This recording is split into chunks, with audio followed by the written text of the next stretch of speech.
Damas y caballeros, bienvenidos a una nueva entrega de Pedazos de Historia con nuestro sabio de referencia, Alberto Garín. ¿Qué tal? Pues muy bien, Jano. Aquí, cumpliendo tus deseos, vamos a hablar del monarca por antonomasia que supuestamente representa el absolutismo, que es Luis XIV. El rey sol, ¿no? El Estado soy yo. Sí. L'état c'est moi. L'état c'est moi. Pero realmente, ya lo has dicho, supuesto absolutismo, porque es verdad que cuando hablamos de las monarquías absolutas, muchos piensan que el rey se levantaba por las mañanas, a ver, a este le corta la cabeza. Usted todo lo que tiene me lo quedo. Tráigame a su esposa. Tampoco era tan así, ¿no? No, no era. Yo hubiera querido él, sobre todo la última parte, tráigame a su esposa. Es cierto que lo hacía, pero era mucho más complicado. Había que hacer muchos más trámites intermedios. Pero incluso uno de los símbolos por antonomasia es el Palacio de Versalles, que para todo el mundo es el modelo del palacio absolutista que todos tenemos en referencia. Incluso cuando vemos estas series o estas películas tan divertidas de Netflix, donde aparece siempre la chica gringa que viaja a Europa y se enamora del príncipe, el príncipe siempre vive en un mini Versalles. O sea, en el imaginario popular, un rey vive en un palacio y un palacio tiene que parecerse a Versalles. Sí. Pero ya te adelanto algo.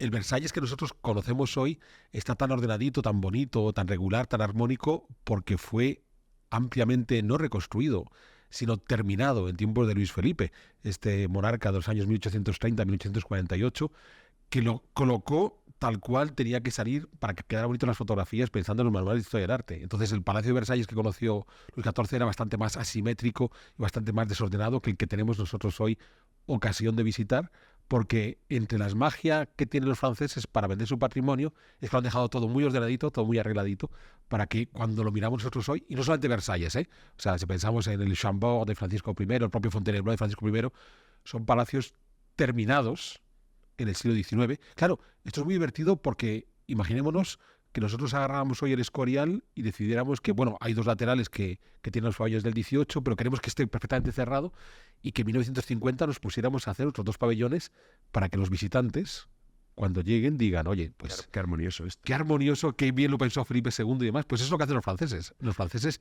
rematan todas las obras históricas para dejarlas nítidas pensando en los libros de texto. El Palacio de Versalles fue, corrígeme si me equivoco, porque esto me suena, como que decían, oye, el Palacio Real Español no puede ser que sea mejor que el nuestro.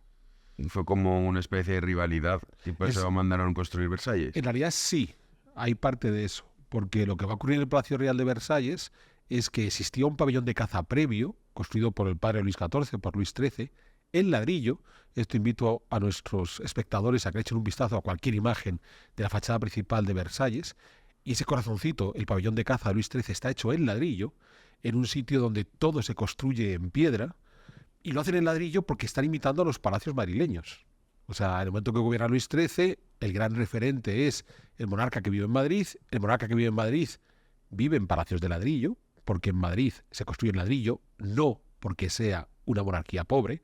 Entonces, es esta tontería que nos ha dicho, no, la demostración de la pobreza de los Austrias menores es que sus palacios son de ladrillo. No, es que viven en Madrid y en Madrid se construye en ladrillo, como el barrio del Pilar. Si vas al barrio del Pilar, todo es de ladrillo porque estamos en Madrid. Y entonces Luis XIII imitó el material propio de los palacios madrileños, haciendo un Versalles de ladrillo, y luego ya Luis XIV, cuando lo amplía, lo rodea de piedra. Pero sí es cierto que entre los motivos que tiene Luis XIV para hacer ese Versalles majestuoso hay otros. Con los grandes jardines es que su esposa, María Teresa, la hija de Felipe IV, además prima hermana suya, que ha nacido en Madrid, va a Versalles y le dice, va a París y le dice, pues mi papá en Madrid tiene un pedazo de palacio a las afueras de la ciudad con unos jardines espectaculares, que es el Buen Retiro, que es el palacio que se nos suele olvidar. O sea, fue el palacio más grande de toda la Europa occidental en la primera mitad del siglo XVII, el Palacio del Buen Retiro. Entonces, claro, Luis XIV dice, pues yo no voy a ser menos que mi suegro, así que habrá que poner manos a la obra y hacer algo realmente grande. Como es la historia de la humanidad, Sí, pero es que sigue ocurriendo en la actualidad. Pero es que, claro, hemos de pensar que la relación entre los Habsburgo de Madrid y los Borbones de París, que nos parecen que son siempre enemigos, no es tal. La madre de Luis XIV es Ana de Austria, es decir, la hermana de Felipe IV. Bien, esa Ana de Austria que aparece en Los Mosqueteros, seducida por el duque de Buckingham con el famoso collar que los mosqueteros tienen que rescatar, pues esa Ana de Austria es una princesa española, es la hermana de Felipe IV. Y la esposa de Luis XIV es su prima hermana, María Teresa, la hija de Felipe IV, la sobrina de Ana, que a su vez era hija de Isabel de Francia, la tía de Luis XIV, la hermana de Luis XIII. O sea, ahí hay una mezcla interesante. Claro, uno va y dice, claro, por eso al final el pobre Carlos II, que tiene Carlos II Sí, el hechizado. el hechizado, que tiene mala fama, de que, claro, como se han mezclado muchas veces entre ellos, pues al final Ha salido tonto. sale medio tonto, que no es cierto. O sea, el hombre era enfermizo, pero era bastante pilas. Pero es que Luis XIV tiene exactamente la misma combinación sanguínea. O sea, es el mismo resultado de casarse primos entre ellos. Y Luis XIV aparentemente salió bastante listo. Entonces, no tiene que ver. Vamos a empezar por ahí. Si estás enamorado de tu prima, no hay problema. No es el caso. No es el caso, pero... No es el caso. Vamos a empezar por ahí. Porque, por ejemplo, esto que dices de Luis XIV. ¿Hablaba español entonces Luis XIV si su madre era española?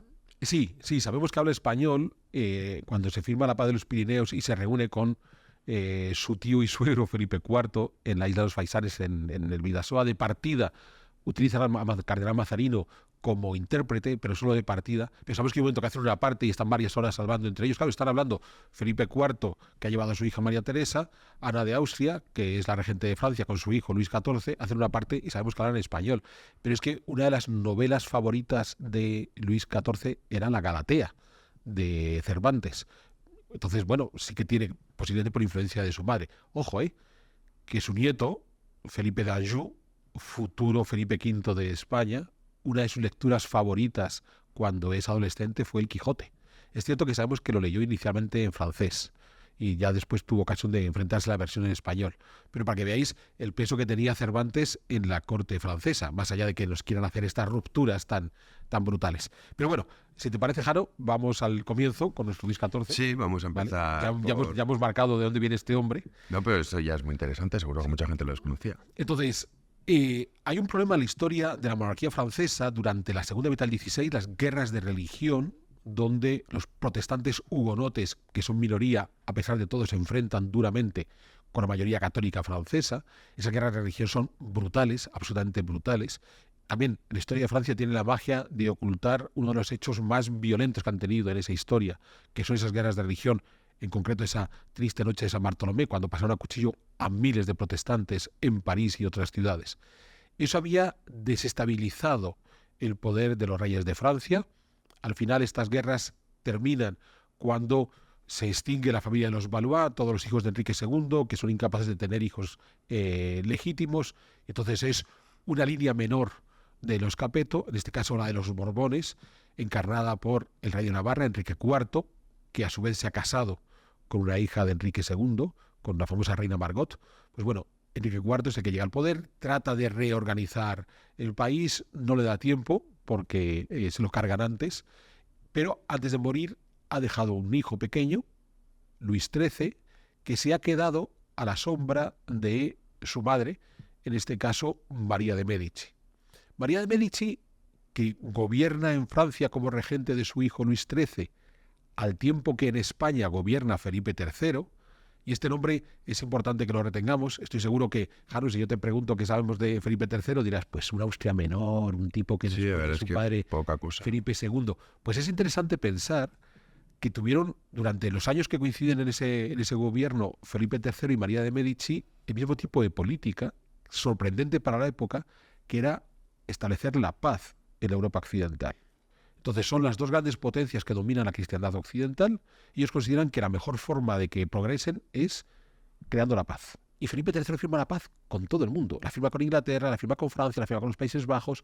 Claro, por eso es por lo que no aparece en nuestros manuales de historia.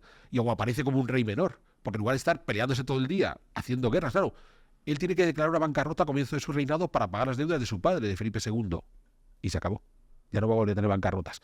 Mete la pata con la expulsión de los moriscos, pero en esas acciones políticas de Felipe III es un personaje a rescatar, porque claro, es un hombre que aboga por la paz. Y claro, eso es lo que nos choca porque nos hemos acostumbrado a que queremos que todos sean unos reyes belicosos y demás. Pues bueno, la regente de Francia, María de Médici, también aboga por la paz. Es ese momento que llegan a ese acuerdo de intercambiar princesas. La hija de María Isabel viaja a España y se casa con el futuro Felipe IV.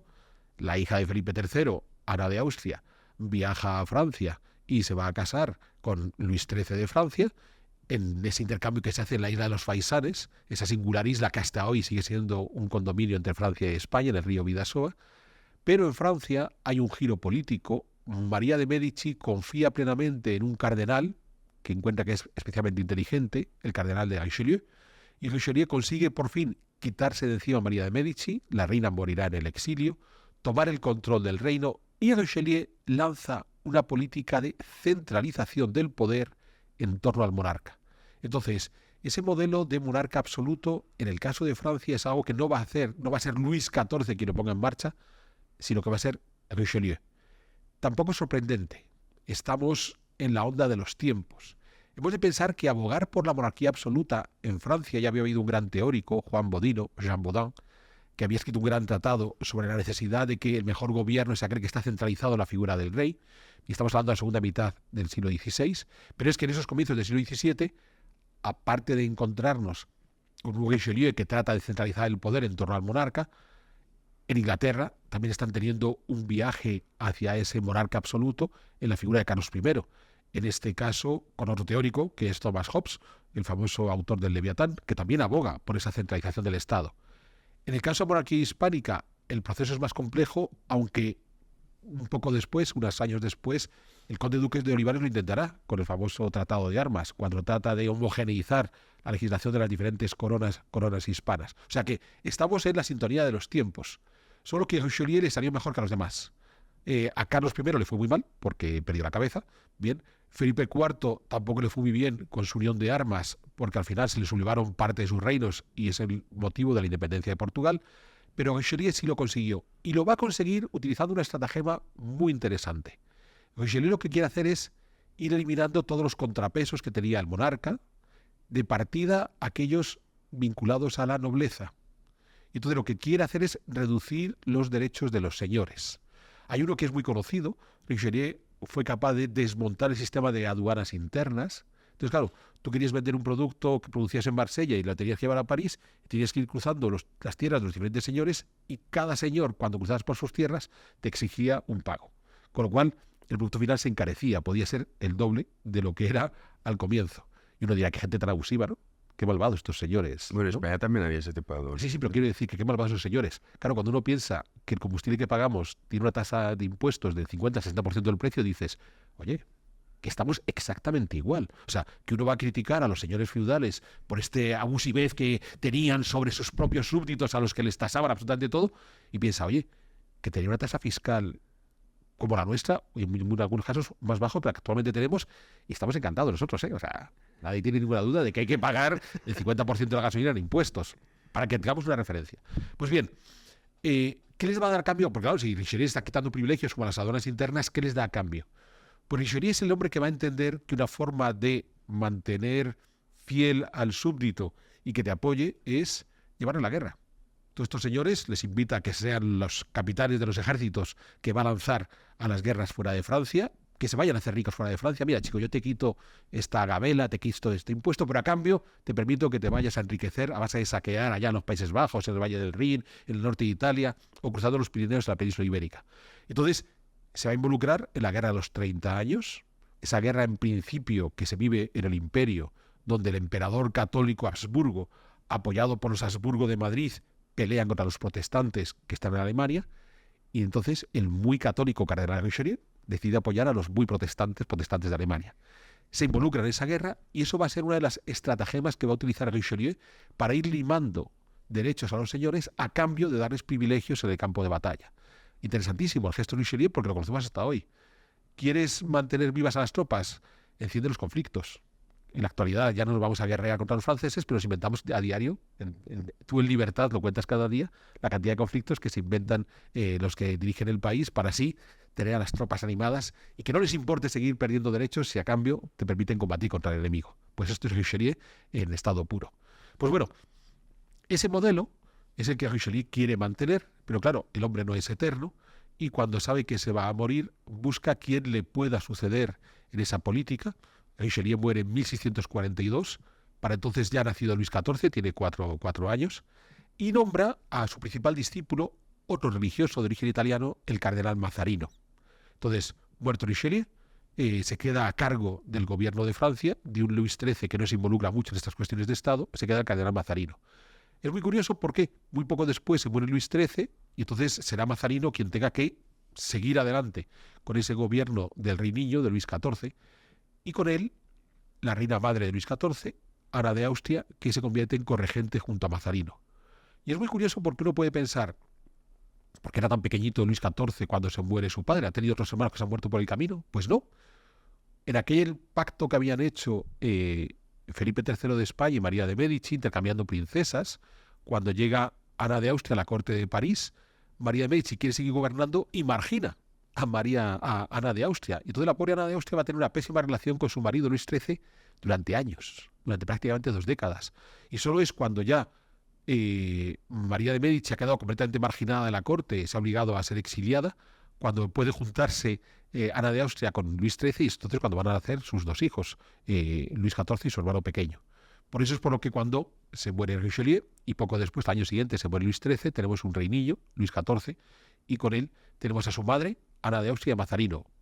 Para los que les guste la revista del corazón, dicen que incluso estaban enamorados, Mazarino y Ana de Austria. No lo sabemos, lo que sí sabemos es que trabajaron en conjunto para que el gobierno de Luis XIV saliera adelante siguiendo la política ya establecida por Richelieu, aunque eso supusiera que Ana de Austria tenía que enfrentarse a su reino originario, a la España de su hermano Felipe IV. Pues bueno, muerto Luis XIII en 1642, la cosa avanza muy bien, pero en 1648 se firma la Paz de Westfalia, que pone fin a la Guerra de los 30 años. Y en ese momento, estos nobles que han ido a combatir regresan a Francia. Hay una sublevación popular porque esa guerra de los 30 años financieramente ha sido muy costosa para el Reino de Francia. Aquí es muy interesante porque Richelieu tenía un principio que nuestros políticos actuales en cierta medida lo pueden utilizar, y seguro que a Jano le va a parecer interesante, y es que en estos problemas financieros Richelieu siempre decía que nunca nadie sepa cuánto dinero tienes. Entonces esto de hacer público las cuentas del Estado, no, todo secreto, todo oculto, que nadie se entere, porque así no se dan cuenta cuán vacía está la caja, o cuán llena, ¿vale? Entonces, parece que en 1648 la caja estaba vacía, hay una revuelta popular que rápidamente es abanderada por los nobles que han visto cómo han ido perdiendo derechos gracias a esa política de Richelieu, y eso es la fronda. La fronde es un término francés para revueltas, igual que las jacqueries son términos para revueltas campesinas. La fronda es un término que en este caso concreto se va a aplicar a lo que le ocurrió a Luis XIV, pero ha habido otras, donde los nobles se sublevan contra su señor, demostrando que estos nobles todavía tienen capacidad de acción contra, en este caso, el joven rey y sus regentes. La fronda va a durar 5 años, hasta 1653. Hay todo tipo de vicisitudes. En un momento dado incluso consiguen sacar a Mazarino de Francia y se tiene que exiliar, pero va a regresar. Entonces, a su regreso, Mazarino va a ir separando a los líderes de la fronda, ofreciéndoles una serie de privilegios aparte de ellos para descomponer ese grupo, y a los últimos que queda los elimina. Y aquí va a ocurrir un hecho, al hilo de lo que me estabas preguntando antes, Jano, de por qué Versalles es como es, y es que en un momento dado, como viven en París, en el Louvre, van a sacar a este rey que ya es un adolescente con su madre y lo van a llevar a un castillo que está relativamente cerca de París, el castillo de Vincennes, escrito es Vincennes. Los que visiten París saben que hay una estación de metro al final de la línea 1 de metro que se llama Château de Vincennes, ¿vale? Château de Vincennes. O sea que ahí es donde estaba el castillo, y el castillo sigue estando. Bien. Este castillo había sido construido, tal como lo vemos hoy, en tiempos de Carlos V de Francia, a mediados del siglo XIV, cuando Carlos V tuvo que hacer frente a otra fronda, la revuelta de Etienne Marcel. Entonces Carlos V tomó una decisión: salir de París, hacerse un castillo y llevarse a sus nobles con él a ese castillo de Vincennes. Pues bueno, Luis XIV, ese Luis XIV niño adolescente, pasa una temporada en Vincennes y quizás se le quedó la idea de decir, oye, pues esto que hizo mi tatarabuelo no era tan mala idea. A lo mejor tengo yo que marcharme fuera de París y construir un palacio. Ojo, que a la larga hubo otros reyes que lo hicieron. O sea, cuando todos estos reyes capetos del siglo XV se marchan al Valle del Loira, están haciendo una cosa parecida a lo que había hecho Carlos V. Pero en cualquier caso, Vincennes le va a marcar a Luis XIV esa idea de quizás una solución para evitar estos tumultos y controlar a mis nobles es llevármelos todos juntos a vivir conmigo a otro lugar, que eso será a la larga Versalles. Bueno, concluida la fronda, la pelea con España continuaba, y esa pelea se va a prolongar durante 6 años más, siempre dirigido por Mazarino. Entonces Luis XIV se va haciendo adolescente, no tiene ningún interés en asumir el poder, lo hace muy bien Mazarino y su madre, hasta que por fin se firma la paz en 1659, la paz de los Pirineos, y aquí va a ocurrir un acontecimiento interesantísimo, que seguro que tú, Jano, no conocías, y es que para asegurar esa paz la van a ratificar volviendo a esa isla de los Faisanes que está sobre el río Bidasoa. Y ese día, al contrario de lo que había ocurrido décadas atrás cuando enviaron a las princesas, que las enviaron con embajadores, en ese momento decidieron que se iban a reunir en persona el rey de España, Felipe IV, tío de Luis XIV, y Luis XIV. Felipe IV además trae a su hija, porque parte del acuerdo de la paz de Pirineos es que se va a casar su hija María Teresa con Luis XIV, y Luis XIV acude con su madre. Es cuando, desde os contaba antes, que hicieron esa parte donde sabemos que llegaron a hablar en español. ¿Qué es lo interesante de lo que va ocurriendo en los Faisanes? Pues que nos vamos a encontrar juntos a un montón de personajes inesperados. Se habilita un pabellón, en principio la isla todavía está bajo control español, se habilita un pabellón para recibir a los reyes de España y de Francia. La persona encargada de decorar el pabellón fue Velázquez, el pintor de Felipe IV. Entonces el pabellón, pues la isla no es muy grande, el pabellón de madera es una cosa así un poco austera, entonces Velázquez, para aumentar el espacio, en la sala de reuniones donde se van a juntar los reyes, colocó un gran espejo, que de esa manera reflejaba la puerta que quedaba atrás con todo el cauce del río, la vegetación del río y demás, y los propios reyes se podían ver a sí mismos. Entonces hay un montón de grabaditos de la reunión donde es posible que lo que estuvieran copiando fuera directamente el espejo. Es más, hay grabados donde los reyes aparecen, a veces el rey de Francia está a la derecha, el rey de España a la izquierda y otros están al revés, dependiendo de si el grabadista estaba copiando del directo o estaba copiando del espejo. Lo llamativo está en que esa idea de colocar espejos para duplicar espacios sería la Galería de los Espejos, que después va a hacer Luis XIV en Versalles. Pero es que sabemos que el arquitecto de Versalles, Charles Lebrun, estaba allí, viendo cómo Velázquez hacía el montaje, con lo cual quizás el amigo Velázquez fue el que le sugirió a Lebrun, o el que le dio la idea para hacer la Galería de los Espejos.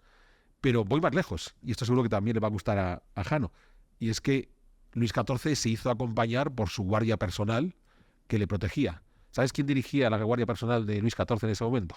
¿Quién? Pues un señor que se llama Charles Batz de Castelmor, señor de D'Artagnan.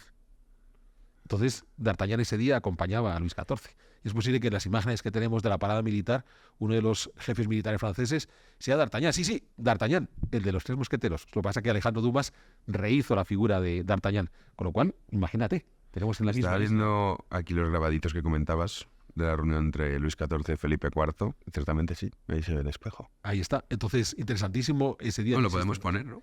Aquí para sí, que lo vamos a incluirlo. Entonces, vamos a decimos a Iván que lo incluya. Entonces, en esa reunión tan singular de 1660.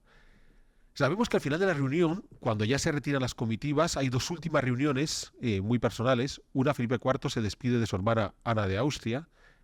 Antes de ese día, hacía ya 40 años que no se habían visto, Ana y Felipe, y tenía una relación muy particular.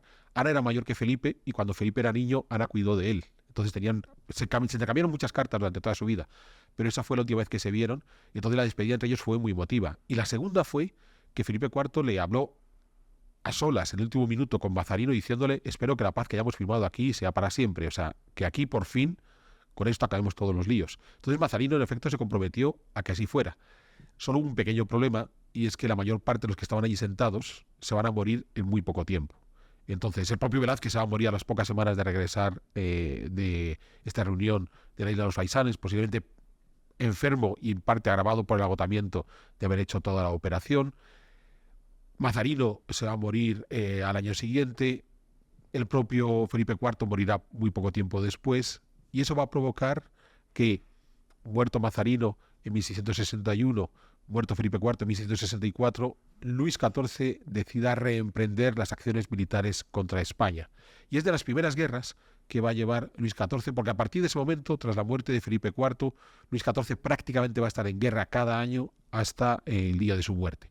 Por cierto, en esa paz de los Pirineos se le va a entregar a Francia un par de territorios, l'Artois, en la frontera con lo que hoy es Bélgica, y sobre todo el Rosellón, en la parte norte de los Pirineos, la zona de Cataluña. Y tras esa paz de los Pirineos se va a quedar establecida la línea fronteriza entre España y Francia hasta hoy, quitando alguna pequeña sutilidad como la isla de los Faisanes, que dejó de ser propiedad exclusiva de España para ser condominio. Pues bueno, va a quedar esa frontera definida, y es interesantísimo porque es de las fronteras más antiguas que hay en el mundo sin que se haya desplazado prácticamente nada después de esa paz de los Pirineos.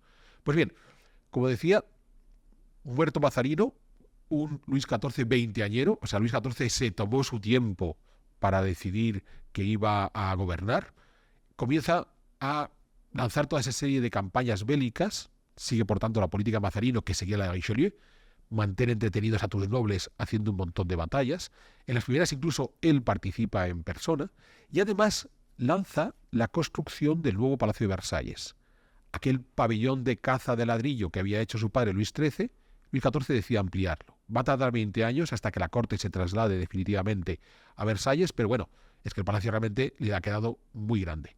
¿Qué batalla vamos a tener? Pues bueno, hay una primera exigencia de España porque en los acuerdos de la paz de los Pirineos, cuando se casa con María Teresa de Austria, tenía que haber una serie de cosas que no le dan, eso le mueve a reclamar. Ojo, el hecho de que no paguen la dote completa de María Teresa de Austria será la excusa que Luis XIV esgrima décadas después para exigir el trono de España para su nieto Felipe V, porque en principio María Teresa había renunciado expresamente al trono para evitar este tipo de líos, pero gracias a esa falta de haber rematado los acuerdos es la excusa que va a tener Luis XIV. Pues bueno, durante la década de los 1670, la guerra más importante es la que va a tener Francia contra los Países Bajos, contra las Provincias Unidas de los Países Bajos. Aquí hemos de entender, y es muy interesante, que estas Provincias Unidas de los Países Bajos habían estado prácticamente en un conflicto permanente desde que se habían sublevado en los tiempos de Felipe II hasta ahora. Pero es que durante más de 100 años, los enemigos de estos Países Bajos protestantes, lo que hoy conocemos de forma genérica como Holanda, habían sido los Habsburgo, y sobre todo los Habsburgo españoles, y habían contado con el apoyo de Francia. Entonces, mantener el ejército de los Habsburgo en los Países Bajos era costosísimo, la famosa ruta española, ¿no? Todo ese dinero que desde la península ibérica llegaba hasta Génova y subía por lo que hoy es la frontera entre Francia y Alemania, cruzaba Suiza, frontera Francia-Alemania para llegar a los Países Bajos. Aquí era costosísimo, y si además estos Países Bajos contaban con el apoyo de Francia, que está a la par, pues era muy sencillo. Pues hemos de pensar que en el momento que cambian las tornas y Luis XIV decide ser él quien ataque directamente a los Países Bajos, es lo que va a suponer el comienzo del fin del apogeo de los Países Bajos. Porque recordemos que durante el siglo XVII, la gran potencia comercial, marítima de esta Europa occidental habían sido precisamente los Países Bajos, y en gran medida por la dinámica que tenía contra los españoles, porque buena parte del comercio que practicaban estos gentes de los Países Bajos protestantes era para abastecer a los ejércitos españoles. O sea, ellos eran los que les daban la mayor parte de sus pertrechos a los españoles que estaban en combate. ¿Alguien tenía que vendérselos? Están ahí. Pues mira, aprovechamos, los vendemos a un precio muy alto. Esto nos da un buen beneficio que permite esa expansión marítima que tuvieron los Países Bajos. Pues bueno, cuando cambian las tornas y Luis XIV quien les ataca directamente, lo que va a provocar es la crisis de esos Países Bajos y a la par el progresivo crecimiento del otro reino que está al otro lado de la Mancha, que es Inglaterra. De modo que Luis XIV no se dio cuenta, pero le hizo un gran favor al que iba a convertirse en el peor enemigo de los franceses para el futuro. Se quitó de encima un rival comercial, los Países Bajos, Inglaterra crece.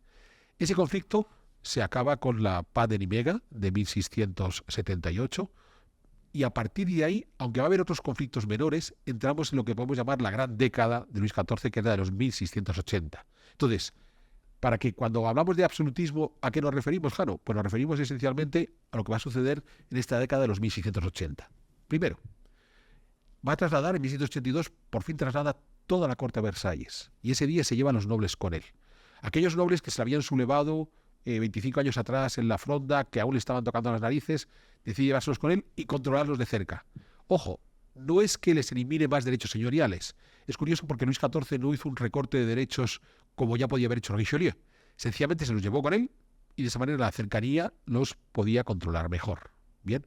También es cierto que se ha muerto, a la muerte de Mazarino, había quedado como ministro principal de Luis XIV Colbert. Colbert también va a morir ahora, en 1685, de modo que Luis XIV asume directamente el poder. Va siendo hora, es un cuarentón, se puede permitir el lujo de tomar ese tipo de decisiones. Pero además, lo que sí va a hacer Luis XIV es tratar de, ya estoy controlando a los nobles teniéndoles cerca, voy a tratar de limar la independencia de otro contrapoder que es la Iglesia Católica. Entonces, en 1685 pone en marcha algo parecido a una constitución del clero francés. No llega a ser exactamente como lo que va a ocurrir más de un siglo después de la Revolución Francesa, pero sí el hecho de querer indicar que la cabeza del Reino de Francia tenía cierta autoridad sobre la Iglesia de Francia, casi equivalente a la del Papa. No llega a ser equivalente, pero casi. En realidad es algo que, por ejemplo, en la monarquía hispánica sucedía. Por ejemplo, en el momento que los monarcas hispanos podían proponer nombres de obispos, e incluso en una terna muy limitada, para que fueran ellos que realmente decidían esas autoridades locales de la Iglesia Católica. Pues algo así lo que está reclamando Luis XIV. Entonces vamos viendo cómo va a ir poco a poco eliminando ese tipo de contrapoderes. Pero en cualquier caso, lo que es consciente Luis XIV es que tiene que conseguir una buena financiación para que esto funcione. Y entonces se le ocurre que la manera de mejor financiar su reino es creando un imperio comercial, imitando en gran medida a lo que habían estado haciendo los Países Bajos con sus compañías de Indias, pero imitando también a lo que había hecho España con la ocupación territorial de América. Y va a tratar de seguir los dos caminos. Por un lado, va a hacer que los territorios en América dominados por Francia crezcan. Entonces, ya había un establecimiento de décadas atrás en la zona donde hoy tenemos Quebec, ¿vale? En el río San Lorenzo, lo que, ya digo, lo que vamos a conocer como la Nueva Francia, hace que crezca y además va a reclamar el control del Valle del Mississippi, que va a ser la Luisiana, incluso con la idea de unir desde la desembocadura del Mississippi hasta la desembocadura del San Lorenzo, lo que significaría unir desde el Mar Caribe hasta prácticamente Terranova. Cuando lo vemos en los mapas, territorialmente queda muy espectacular. Dibujada esa mancha, ¿no? Ese arco que hace Luis XIV entre la Luisiana y Canadá. Pero desde el punto de vista económico era muy limitado. Primero, el control del territorio era muy escaso. Tienen que ir pactando con las diferentes tribus que nos vamos a encontrar en estos territorios. Pensemos que un siglo más tarde tendremos las famosas guerras indias, donde, por ejemplo, hemos visto la película del último mohicano, pues estos iroqueses que andaban por allí sueltos, o estos hurones que pactan con los franceses, pactan ya desde los tiempos de Luis XIV, y además hay muy poca gente. De modo que frente al modelo de ocupación y explotación en América que tenían los españoles, lo que Luis XIV quiere hacer en el mapa queda muy bonito, pero en realidad es muy limitado.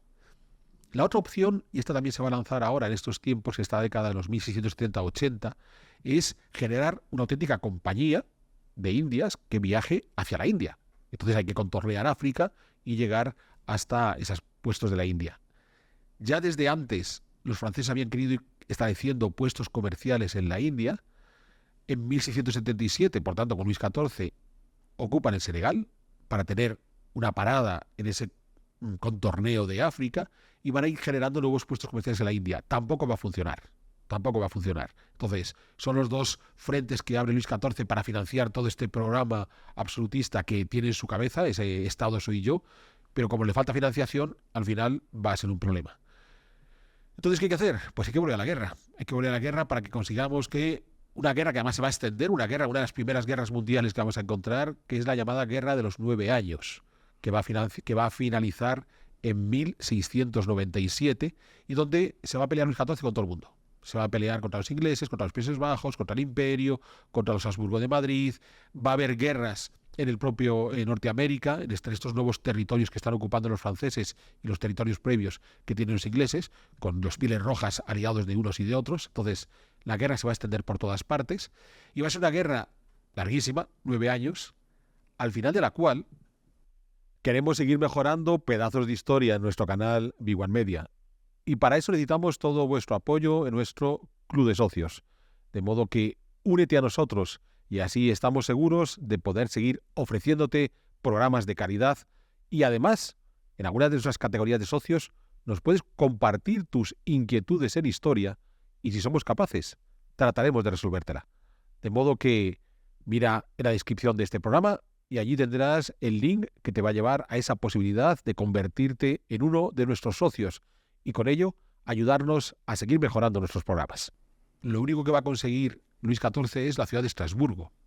Logró otros territorios, incluso llegó a cruzar los Pirineos y llegó a ocupar Barcelona, pero cuando se firma la paz que termina esta guerra de los 9 años, el Tratado de Ryswick, lo único que va a controlar es Estrasburgo. Es muy interesante porque, si hemos dicho antes que fue capaz de dominar en la paz de los Pirineos el Rosellón y forma parte de la estrategia que había hecho Mazarino, la principal conquista que Luis XIV se puede atribuir a sí mismo de su larguísimo reinado es una ciudad, Estrasburgo. Porque claro, uno piensa que Luis XIV se lanzó a conquistar el mundo y ocupó no sé cuántos millones de kilómetros cuadrados. Y no.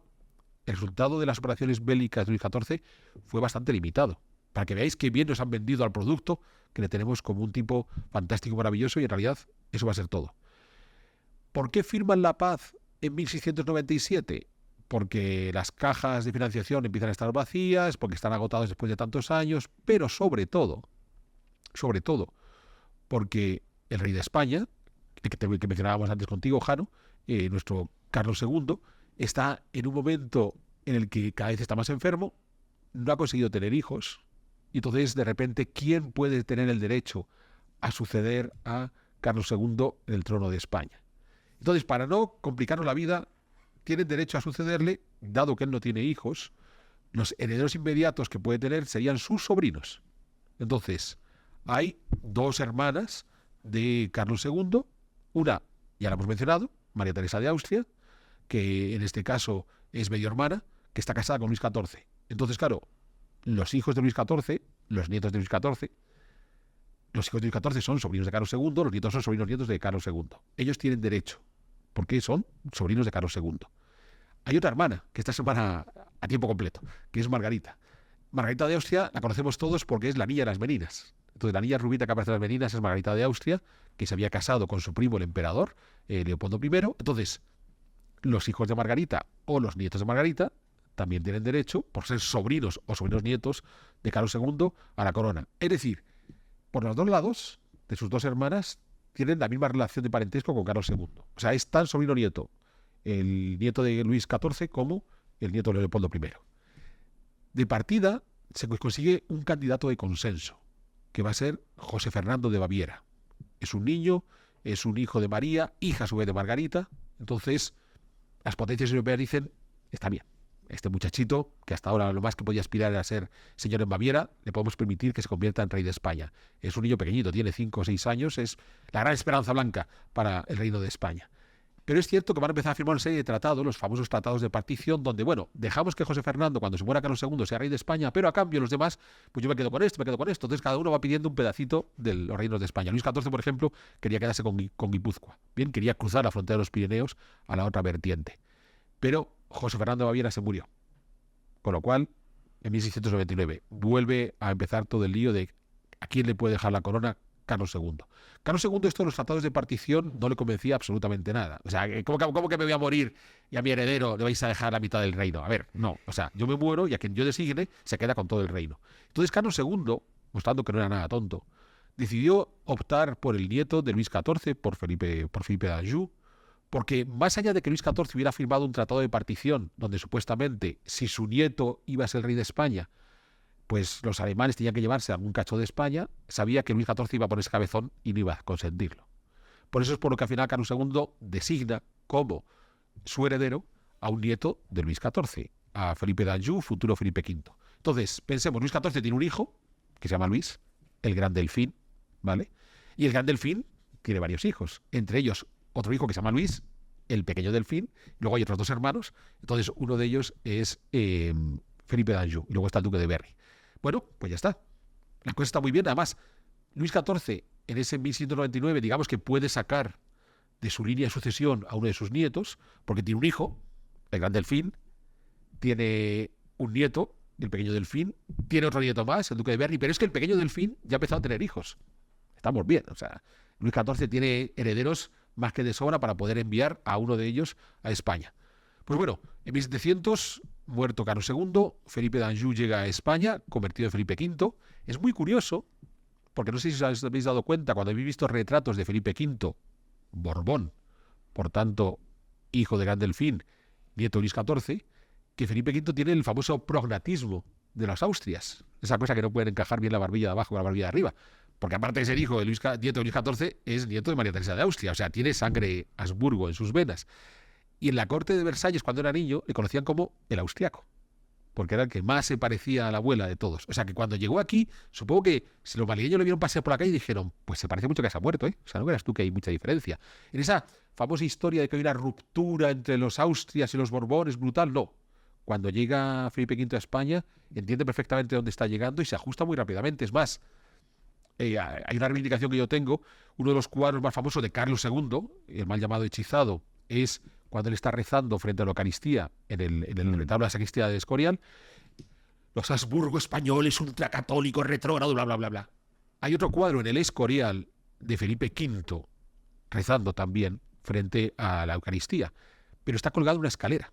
Cuando los militantes del Escorial recorren el Escorial, cuando ya están cansados de ver 1.000.000 de cuadros y de 1.000 salas, y salen corriendo, la última escalera por la que bajan, ahí está el cuadro de Felipe V, que es un cuadro que él encarga para decir yo soy tan religioso y tan católico, que además lo era, como mi tío abuelo Carlos II. Pero claro, si ya el cuadro está mal colocado y casi nunca aparece en los libros, pues ya lo están distorsionando, y sin embargo... Pero es más, el primer retrato oficial que se hace pintar Felipe V en España se hace pintar a la española. O sea, después él traerá modas francesas porque le gustan los pelucones y estas cosas. Pero su primer retrato oficial se viste a la española. O sea, tiene clarísimo. Pero voy más lejos. De los pocos edificios que nos quedan de este turbulento periodo de transición de los Habsburgo a los Borbones, que es la maravillosa iglesia de San Antonio de los Alemanes de Madrid. Precioso. Bien. Entonces, si vais a ver la iglesia de San Antonio de los Alemanes, aparte que la bóveda de Luca Giordano es preciosa, si miráis las paredes, en las paredes están pintados los retratos de los que habían patrocinado a la iglesia. Entonces, la iglesia inicialmente es un patrocinio de la segunda esposa de Felipe III, la alemana, bien. Aparece Felipe III, aparece su esposa, aparece Felipe IV, aparece Carlos II, aparece su última esposa, Mariana de Neuburgo, aparece Felipe V y aparece la primera esposa de Felipe V, María Luisa de Saboya. O sea, en esa iglesia tan madrileña, Felipe V, que es el que encarga la decoración, se molesta en: me pintáis a mí con mi esposa, la actual reina, María Luisa de Saboya, y me pintáis a todos los predecesores, ¿eh? O sea, aquí que no falta ninguno, quiero ver a todos. Y que cualquier madrileño que entre diga: ah, este es sobrino nieto de aquel, sobrino bisnieto de aquel, sobrino...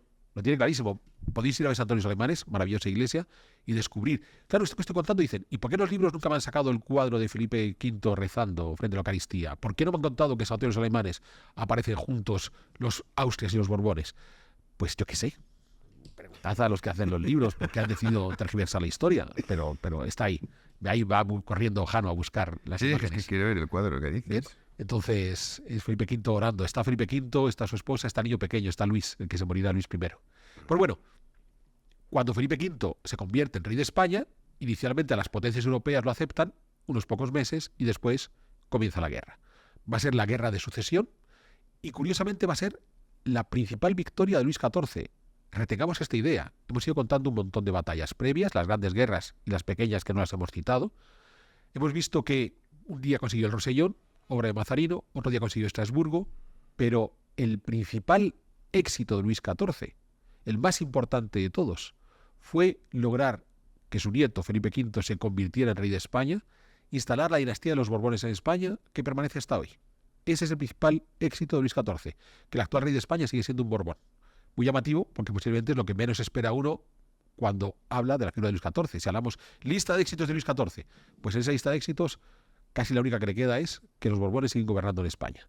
Entonces, y eso incluso contra el criterio de Luis XIV. ¿Y por qué contra el criterio de Luis XIV? Porque según va avanzando la guerra, esa guerra de sucesión en España, en este caso se está enfrentando Felipe V contra otro, en este caso un sobrino de Carlos II, que es el archiduque Carlos de Austria, pues según se va enfrentando contra este tío segundo suyo, las tropas del archiduque Carlos van a ir avanzando progresivamente, Felipe V tiene que retroceder. En 1709, Luis XIV le dice a su nieto: abandona España, yo ya no te puedo seguir apoyando, no tengo dinero para seguir financiándote. Y Felipe V se pone cabezón y, en contra de la voluntad de su abuelo, se mantuvo firme en España, logró rehacer el frente y al final logró acabar con los austriacos. A lo que se añade dos elementos fundamentales. Uno, Felipe fue nombrado rey de España en 1700. En algunas partes de España va a ser cuestionado, sobre todo en la Corona de Aragón, y de ahí viene toda la polémica del Principado de Cataluña, 1714 y demás, que reivindican hoy los nacionalistas catalanes jugando como quieren con la historia. Pero sobre todo fue considerado rey de las Indias, y las Indias jamás le cuestionaron a Felipe V. De modo que la financiación que venía de las Indias siempre fue para las tropas de Felipe V. Interesantísimo, porque es un momento en el que podría haberse independizado América, dado la convulsión política que hay en la península ibérica, pero no se independizó. Un siglo después sí que lo hicieron, cuando hubo otra convulsión política con Napoleón quitándose de encima a Carlos IV y Fernando VII. Pues bueno, la cabezonería de Felipe V es la que le permite quedarse como rey, y esa guerra de sucesión se termina en 1713 con las paces de Utrecht y Rastatt, donde al final aquellos tratados de partición a los que se había opuesto Carlos II terminan por aplicarse, porque Los Habsburgo de Madrid pierden sus posesiones en Italia, la recuperarán poco después, pues la segunda esposa de Felipe V, Isabel de Farnesio, más cabezona que el marido, decidió que sus hijos tenían que tener reinos para ellos y volver a Italia. Se van a perder los Países Bajos católicos, lo que hoy es Bélgica, que pasará a manos del emperador, de los Habsburgo de Austria. Por eso, recordad, cuando un siglo después, Luis XVI de Francia, en plena Revolución Francesa, quiere huir, casado con María Antonieta, la hermana del emperador, quiere huir a los territorios del imperio, que son Bélgica. Pues esa Bélgica es parte de los Habsburgo de Austria desde esta guerra de sucesión española. Y, por ejemplo, ese momento en que se cedió a la Gran Bretaña Gibraltar y Menorca. Menorca se va a recuperar, Gibraltar no. Gibraltar quedará siempre en manos de los ingleses. Con lo cual, al final el tratado de partición se hizo. Bueno, llegados aquí, ¿qué ocurre con Luis XIV? Pues bueno, Luis XIV sorprendentemente ve como su nieto se ha quedado en Francia, pero Luis XIV tiene otro problema, y un problema muy singular. Y es que yo os contaba que él envió un nieto a España porque tenía herederos más que de sobra, y de repente se le empiezan a morir. Entonces, entre 1711 y 1712 se le mueren casi todos. Se le muere el Gran Delfín, se le muere el Pequeño Delfín y se le mueren los hijos del Pequeño Delfín. O sea, se muere el padre de Felipe V, se mueren los dos hermanos de Felipe V y se mueren dos sobrinos de Felipe V. Con lo cual, Luis XIV le queda otro bisnieto a Luis XIV, le queda otro sobrino a Felipe V, bien. Pero claro, de repente Felipe V dice, oye, que me va a tocar a mi serie de Francia.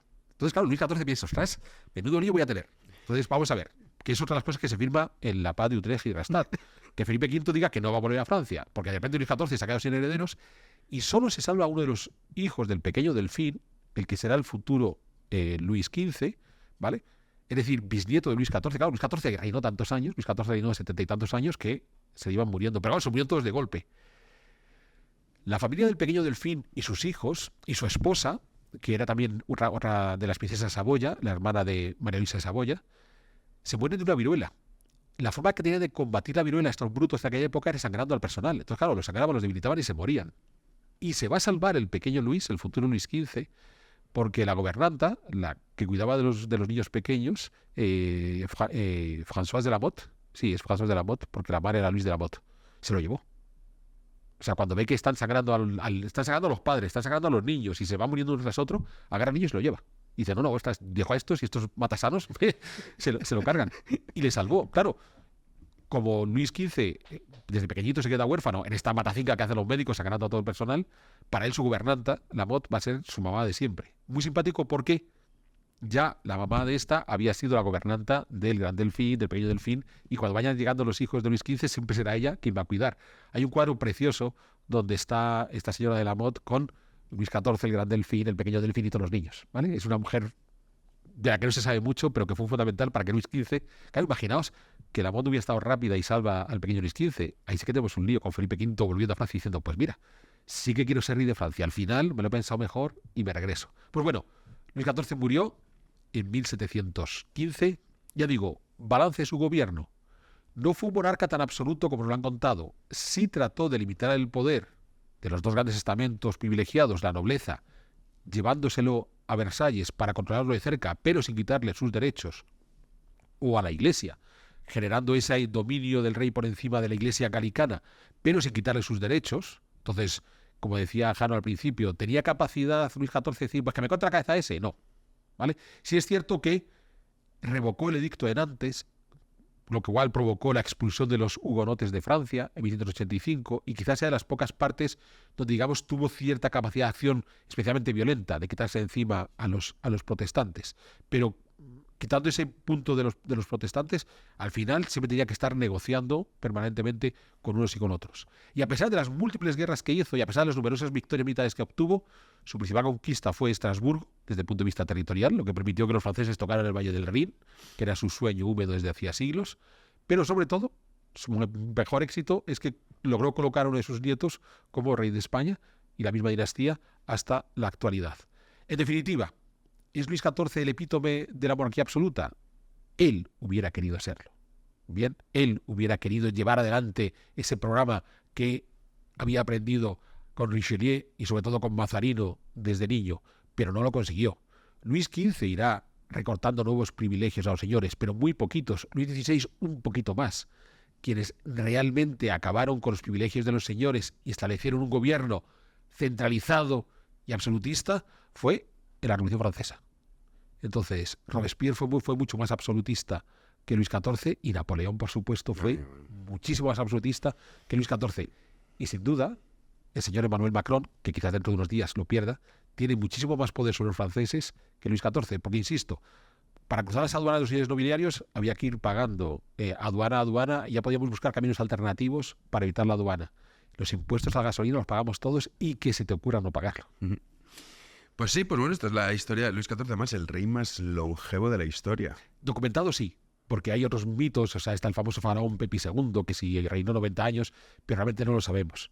Porque, insisto, aunque podamos tener monarcas que han gobernado más años que él, el problema está en que no están bien documentados. Bien documentado es Luis XIV. Isabel de Inglaterra, estuvo ahí, se quedó como año y medio, algo así, superarle. Sí, año y medio. Pero te traicionó. Sí, en el último momento nos falló. En fin, bueno, pues esta es la historia de Luis XIV, el Rey Sol, y todas estas cosas como conectadas con España, seguramente muchos lo desconocían. Joder, Sí, yo no sabía sí. que este hombre tiene tanto impacto en la historia española, incluso en la actualidad. E incluso al revés. No sabemos que los reyes contemporáneos de Luis XIV tuvieron tanto impacto en la historia de Francia. Así es. Y que hablaba español. También tenía mucho gusto gastronómico, en el sentido que hizo muchos cambios. O eso me contaron a mí. Bueno, En una de esas visitas, cuando uno va a París, hace muchísimos años, la bechamel dicen que... No, la trajo... ¿Cómo has dicho que se llama la chiquita, la que era princesa? Es que son muchos nombres. ¿Has dicho María no sé qué? María de Medici podía ser. No. Pues la Otra. otra María Teresa de Austria. Esa, María Teresa. Pero esa era española. Pues esa es la que llevó la bechamel a... Para que veas la influencia de la mesa española en la gastronomía francesa. Lo que sí es que es un hombre que supo disfrutar la vida, Luis XIV, ¿vale? Cuando se queda viudo, es cierto que a pesar de que le fue infiel a María Teresa, fue bastante respetuoso, o sea, no se daba color, todos sabían quién eran los Mira, amantes, el duque de Edimburgo. pero no se daba color, bien, cuando ya Claro. se queda viudo es cuando tiene ese segundo matrimonio con Madame de Matignon, que no fue reconocido, el famoso matrimonio morganático, ¿no? Estas cosas que no se reconocen, y siguió teniendo sus enamoradas. Claro, cuando uno piensa, y ya hemos hablado de ella, en nuestra Juana I de Castilla, lo sorprendente de Juana de Castilla es que se enfadara de que su marido tuviera amantes. Porque no vaya a tener amantes. Entonces, claro, si la gente pensó que Juana estaba loca, dijo, pero si todos tienen amantes. Está a cuento de que se enfada. O sea, si aquí lo normal es que todos tengan amantes, pero ella no, ella decidió que no quería. Claro, ojo, que su hijo Carlos V, cuando estuvo casado con la emperatriz Isabel, le fue fiel. O sea, antes y después fue mujeriego. Pero, o sea, que al final, la influencia de Juana sobre su hijo Carlos, hasta en eso influyó. Decir, oye, cuando estés casado, Pórtate con tu bien. mujer, O sea, no me hagas como hizo tu padre. Bueno, ese pedazo de historia, si no lo han visto, les recomiendo que lo vean, el de Juana, si realmente estaba loca, porque veremos que no sí, sí. Pues nada, mil gracias, Alberto, por Pues gracias a ti. esta Entonces, clase. has visto, Jano me pide estos programas, yo me esfuerzo por hacerlos. No me yo, porque como has escrito ese libro tan maravilloso Era contra la oportuno, Revolución Francesa, hombre, entender qué es esto el del Rey absolutismo. Sol, todo esto. Así que nada, pues yo me despido de ustedes y me despido de ti también, querido Alberto. Eso es, y yo les invito a que nos acompañen en nuestra próxima edición de Pedazos de Historia.